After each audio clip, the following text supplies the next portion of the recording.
مقدر یا نصیب، کچھ بھی کہہ لیجیے، ہم ہمیشہ مقدر یا نصیب کو کوستے رہتے ہیں۔ جب بھی کچھ ایسا ہو جائے جو ہمارا من پسند نہ ہو، جس کی ہم نے جستجو نہ کی ہو، کوئی طلب لا حاصل رہی ہو، محبتوں کا خراج نہ ملے، تب بھی خود کے انتخاب کو برا نہیں کہتے، بس ہماری نظر میں بری قسمت ہی ہوتی ہے۔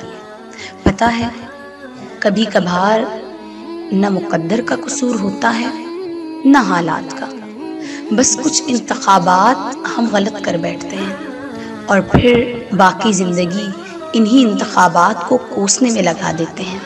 ہر چیز کا اللہ رب العزت نے وقت مقرر کر رکھا ہے، اور جنہیں وہ ہم سے دور کر دیتا ہے ان کا پاس رہنا ہمارے حق میں بہتر نہیں ہوتا۔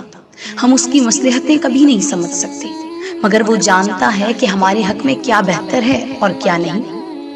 ہم ہمیشہ اللہ تعالیٰ سے جواب مانگتے ہیں، اس کے اشارے کی تلاش میں رہتے ہیں، مگر جب وہ ہمیں جواب دیتا ہے تو ہم اس جواب کو تسلیم نہیں کر پاتے۔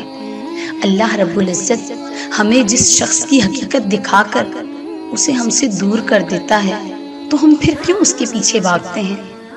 جب وہ ہمیں کسی شخص کے ذریعے تکلیف دے کر ہمیں بتانا چاہتا ہے کہ پیچھے ہٹ جاؤ، تو ہم کیوں زبردستی اسی انسان کو خود پر مسلط کر رہے ہوتے ہیں؟ ہاں، اللہ تعالیٰ برے کو بہتر بنا سکتا ہے، بالکل بنا سکتا ہے، مگر اس کا مطلب یہ تو نہیں کہ ہم اس کے فیصلوں میں اپنی ضد لے آئیں۔ ہم نے جس محبت کو چنا تھا وہ درد و آزمائش سے زیادہ کچھ بھی نہیں تھی۔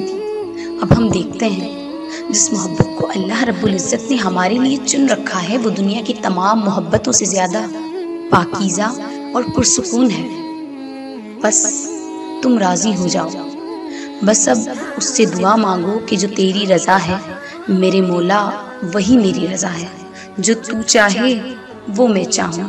بے شک تو دلوں کے بھیدوں سے خوب واقف ہے، اور میں تجھ سے مانگ کر بھی خالی ہاتھ نہیں رہا، تیرے فیصلوں کو زوال نہیں۔